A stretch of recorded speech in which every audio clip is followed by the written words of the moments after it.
हाँ ठेकुआ बनाने जा महंगी छठ मैया के जाय उहवे जे बड़ी छठी मैया बहंगी उनका के जाय बहंगी उनका के जाय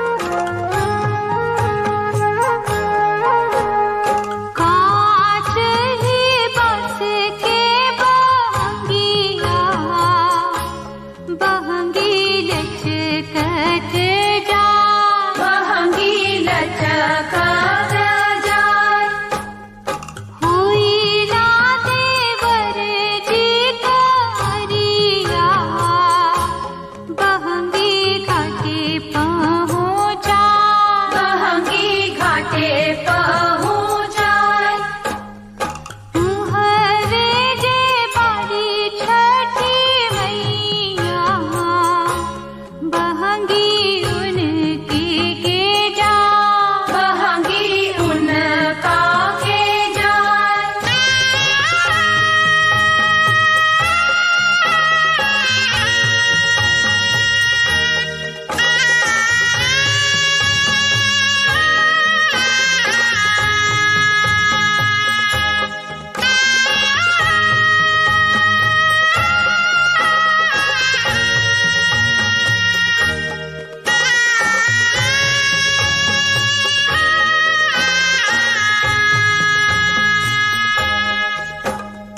बाट जे पूछेला बटोहिया बहंगी के करा के जाय बहंगी के करा के जाय तू त आंधर हवे रे बटोहिया बहंगी छठ मैया के जाय बहंगी छठ मैया के जाय उहवे जे बड़ी छठी मैया बहंगी उनका के जाय बहंगी उनका के जाय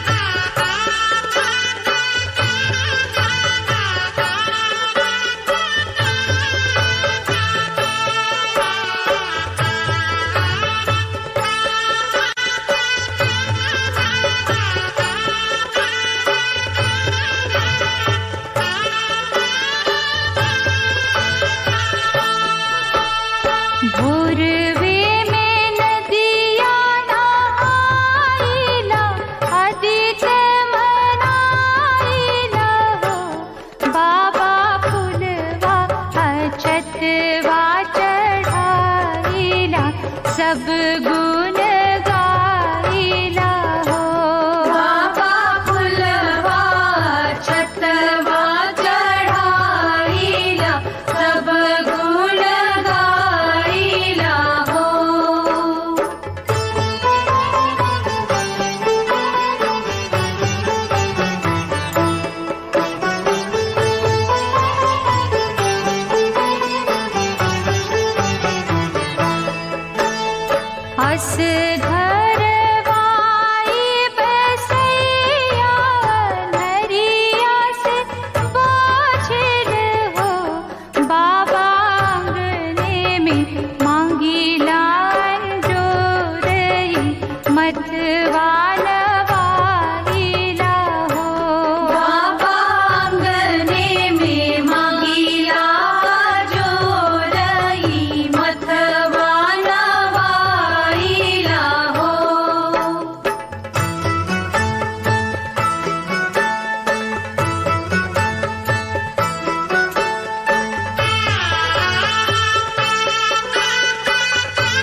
गज मोती चौका पुराइला, अचरा बिछाइला हो। बाबा आंगने में फूलवात लागेला, फलवान खाइला हो। बाबा आंगने में फूलवात लागेला, फलवान खाइला हो।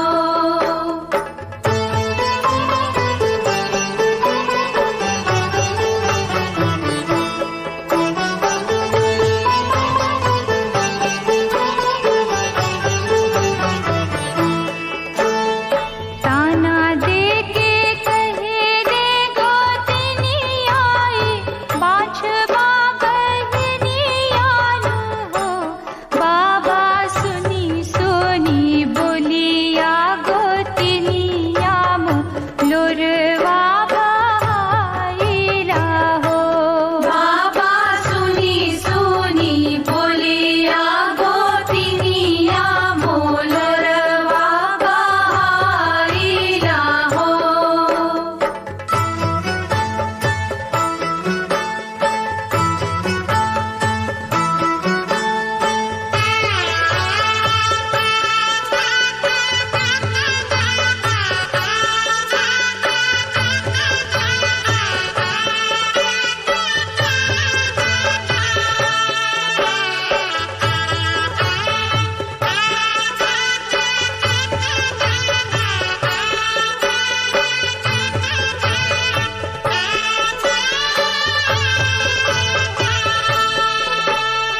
चुप रहो धीर धरो दुखियाना, सुन रही कोकियानो हो। बस आजो के नवये महीनवा, होरिला मुस्काइला हो। बस आज के नवये महीनवा, होरिला मुस्काइला हो। बाबा फुलवा अछतवा चढ़ाइला, सब गुण